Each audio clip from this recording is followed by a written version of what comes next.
যে ঢাকা বিশ্ববিদ্যালয় কর্তৃপক্ষ ঢাকা বিশ্ববিদ্যালয় ক্যাম্পাসে হল পর্যায়ে এবং বিভিন্ন সামাজিক ও সাংস্কৃতিক সংগঠনে কিভাবে ছাত্র রাজনীতি চলমান থাকবে সেই বিষয়ে ছাত্র সংগঠনগুলোর মতামত কি সে বিষয়ে জানার জন্য আমাদেরকে ডেকেছিল। তো আমরা এখানে সম্ভবত 21টি ছাত্র সংগঠন আমরা অংশগ্রহণ করেছি।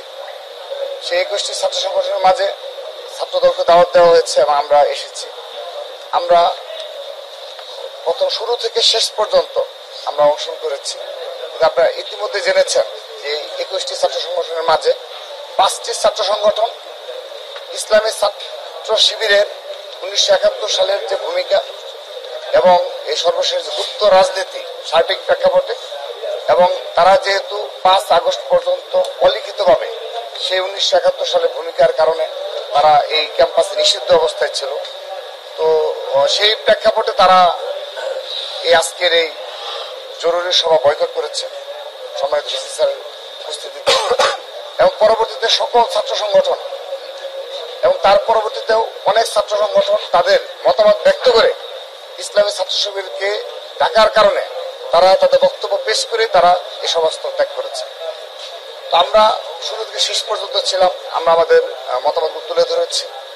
তো সেখানে ইতিমধ্যে অবগত হয়েছে যে ছাত্রদল বিগত সময়ের যে ছাত্র রাজনীতি এই ক্যাম্পাসে প্রচলিত ছিল, অর্থাৎ 15.5 বছর সন্ত্রাসী ছাত্রলীগ যে ধরনের ছাত্র রাজনীতির নামে সন্ত্রাসী কর্মকাণ্ড করেছে, গেস্ট রুম কালচার, গণরুম, জোরপূর্বক ভাবে কর্মসূচিতে নিয়ে যাওয়া যে কালচারগুলো এবং আরো অপরাজনীতি সকল কালচার এই ক্যাম্পাসগুলোতে ছিল এবং আমাদের এই যারা সাধারণ শিক্ষার্থী যারা রয়েছে তারা সবাই এর ভুক্তভোগী এবং প্রত্যক্ষ সাক্ষী হিসাবে, প্রত্যক্ষদর্শী হিসাবে তারা এই সবগুলো অপছাত্র রাজনীতির প্রত্যক্ষদর্শী। তো স্বাভাবিকভাবে তারা ট্রমালাইজড এবং স্বাভাবিকভাবেই ছাত্র রাজনীতির প্রতি একটি বিরূপ মনোভাব কিন্তু রয়েছে, এটি ছাত্রদল স্বীকার করে। কিন্তু বিগত 1টি বছর আমরা যেভাবে সহনশীল রাজনীতি উপহার দিয়েছি এবং আমাদের সংগঠন দ্বারা একজন সাধারণ শিক্ষার্থী জোরপূর্বক ভাবে কর্মসূচিতে নিয়ে যাওয়া কিংবা হলের সিটের বিষয়ে আমাদের সবগুলো প্রবস্থার সবাই উপস্থিত ছিল, তাদের নিকট আমরা জিজ্ঞাসা করেছি যে ছাত্রদলের পক্ষ থেকে এই পর্যন্ত একজনের সিটের বিষয়ে কোনো কল দেওয়া হয়েছে কিনা। তারা এক বাক্যে স্বীকার করেছে, এমনকি উপাচার্য মহোদয় আমাদেরকে ধন্যবাদ জানিয়েছে যে না, ছাত্রদলের পক্ষ থেকে এই ধরনের তারা আজকের দিন পর্যন্ত কোনো প্রকার কোনো অপরাজনীতির 1% কিছু আমরা পাইনি। কিন্তু স্বাভাবিকভাবে তারপরও সাধারণ শিক্ষার্থীদের একটি অংশ রয়েছে ট্রমালাইজ, এই আবেগের প্রতি ছাত্রদল সম্মান রয়েছে, ছাত্রদলের সম্মান রয়েছে এবং তাদের আবেগকে আমরা সম্মান জানাই। তাদের এই আবেগকে নিয়ে আমরা আগামী ছাত্র রাজনীতি নির্মাণ করতে চাই।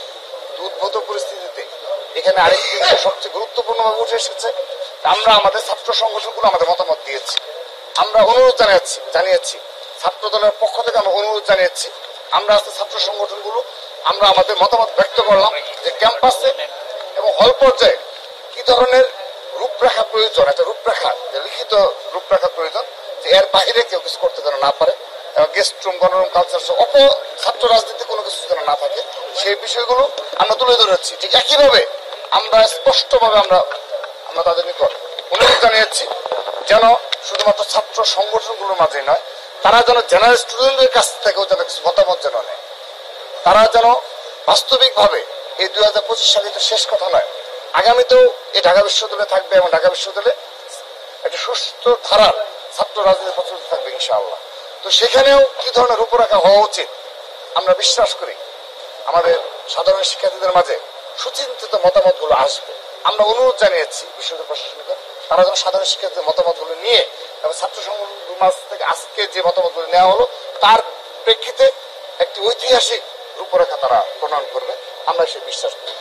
সেখানে একটি বিষয় 21টি ছাত্র সংগঠনের মাঝে শুধুমাত্র বাংলাদেশ ছাত্র অধিকার পরিষদ ব্যতীত এবং ছাত্র শিবির ব্যতীত আর সকল ছাত্র সংগঠন এক বাক্যে এই বিগত 1 বছর যতগুলো মততন্ত্র কায়েম হয়েছে ঢাকা বিশ্ববিদ্যালয় ক্যাম্পাসে তার জন্য সরাসরি প্রত্যক্ষ এবং পরোক্ষভাবে ইসলামী ছাত্র শিবিরকে দায়ী করেছে এবং তারা তাদের কমিটি প্রকাশ না করে ঢাকা বিশ্ববিদ্যালয় শিক্ষার্থী সংসদ গ্রুপ যে রয়েছে সেই গ্রুপটা তারা ওভাবে নিয়ন্ত্রণ করে, যেখানে নারীদের সহ এবং ছাত্র নেতাদের নামে এবং বিভিন্ন সময় বিভিন্ন মব তৈরির জন্য প্রেক্ষাপট তৈরি করা হয় এবং তারা বারবারই পেছন দিক থেকে ষড়যন্ত্রমূলক ভাবে যে রাজনীতি, সেই রাজনীতি পছন্দ করেছে বিভিন্ন হলে এবং হল প্রতিনিধি নামে যাদের 5 আগস্ট পর নিয়োগ দেওয়া হয়েছিল সে বিষয়ে স্পষ্ট রাখা হয়েছে।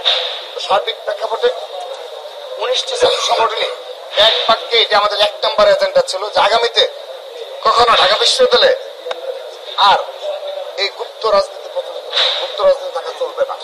এই গুপ্ত রাজনীতি নিষিদ্ধ করতে হবে। কেউ যদি বলে যে আমরা আবারও আংশিক কমিটি প্রকাশ করব, করে আবারও একটি অংশ রেখে দেব মততন্ত্র কায়েমের জন্য, তাহলে ঢাকা বিশ্ববিদ্যালয়ে কোনো অভিভাবক থাকবে না, সম্মানবোধ থাকবে না। আপনি লক্ষ্য করে দেখবেন যে বিসি স্যার, আমাদের সম্মানিত বিসি স্যার সম্মুখে কি ধরনের মত কায়েম করা হয় বিভিন্ন সময়, শুধুমাত্র এই সেদিন না, এর আগেও ঘটেছে। আমরা এই বিষয়গুলো আমরা তুলে ধরেছি এবং আমাদের সম্মানিত বিসি স্যার সহ যারা উপস্থিত ছিল তারা সবাই এই বিষয়ে সম্মতি জ্ঞাপন করেছে এবং তারা বলেছে হ্যাঁ এই বিষয়ে অবশ্যই তারা যে ধরনের পদক্ষেপ নেওয়া প্রয়োজন তারা সেই ধরনের পদক্ষেপ নেবে। আমরা একইভাবে আমাদের ছাত্র দলের পক্ষ থেকে ইতিমধ্যে 9 দফা প্রতিশ্রুতি ব্যক্ত করেছি যে আগামী ছাত্র রাজনীতি কি রূপরেখা কি হবে। ছাত্র দলের রাজনীতির রূপরেখা আমরা কিন্তু 3 আগস্ট ছাত্র দলের ঐতিহাসিক ছাত্র সমাবেশ প্রকাশ করেছি। সেই 9 দফার আলোকে আমরা ছাত্র রাজনীতি চালু রাখবো, আমরা সেটি নিশ্চয়তা দিয়েছি। যদি আর ব্যত্যয় ঘটে তাহলে অবশ্যই বিশ্ববিদ্যালয় প্রশাসন এবং সাধারণ শিক্ষার্থীদের নিকট থেকে আমরা প্রতিবাদ আশা করি।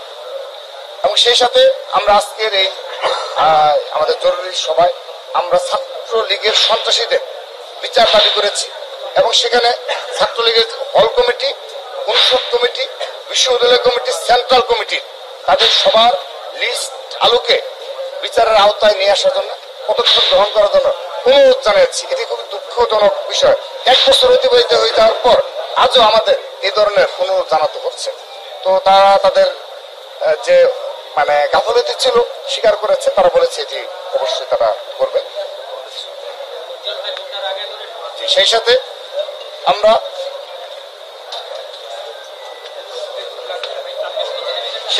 আরেকটি বিষয় এখানে উল্লেখ করেছি যে বিগত 15.5 বছরে যে ধরনের ছাত্র রাজনীতি নামে সত্যিকার একটা সন্ত্রাসীদের অভয়ারণ্য ছিল ক্যাম্পাসগুলো, শুধুমাত্র ঢাকা বিশ্ববিদ্যালয় নয়, বাংলাদেশের সকল ক্যাম্পাস। আমরা অনুরোধ জানিয়েছি সকলের নিকট 2001 সাল থেকে 2006 সাল এই সময়কালে যে ছাত্র রাজনীতি ছিল, আপনারা সেখানে দেখবেন ছাত্রলীগের পরবর্তীতে যারা প্রেসিডেন্ট সেক্রেটারি হয়েছে, আপনি সোহাগ নাজমুল কমিটি এক্সাম্পল দিতে পারেন, এরপরের কমিটি যারা রয়েছে সবাই কিন্তু দেখবেন অধিকাংশ সময় তাদের হলেই ছিল।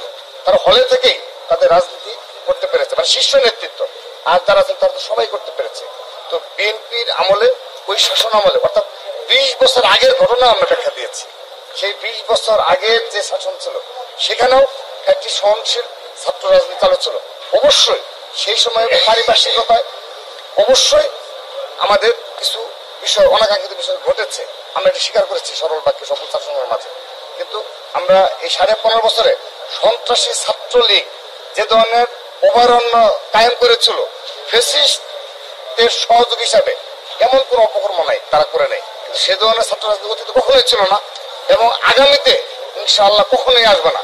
তার প্রমাণস্বরূপ আমরা যে 1টি বছর বিগত সময় পাড়ি দিলাম, সেই সময়কালকে ধরে সকল ছাত্র সংগঠনের নেতৃবৃন্দকে আমি অনুরোধ জানিয়েছি তারা যখন বক্তব্য রাখবে তারা যেন এক করে বক্তব্য যেন না রাখে, এতে ফেসিবাদ পুনর্বাসনের একটা সম্ভাবনা থাকে এবং সন্ত্রাসী ছাত্রলীগ উৎসাহিত হয় যে আমরা যা করেছি হয়তো আমাদেরটা ক্ষমাযোগ্য।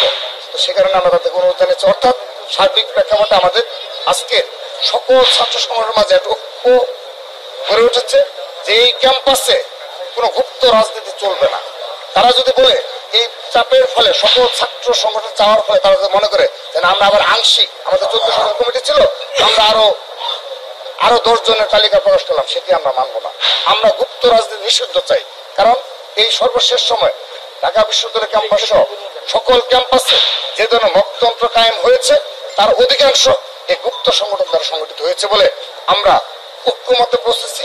এবং সেই সাথে ছাত্রলীগের সন্ত্রাসীরাও কিংবা ছাত্রলীগের যে সকল সমর্থক রয়েছে এখন হল পর্যায়ে এবং নেতৃবৃন্দ রয়েছে যারা তাদের পুনর্বাসিত করা হয়েছে, তারাও এই সর্বশেষ মবতন্ত্র কায়েমের মবের ঘটনার সাথে জড়িত বলে আমরা স্পষ্টভাবে জানিয়েছি। সবাইকে ধন্যবাদ।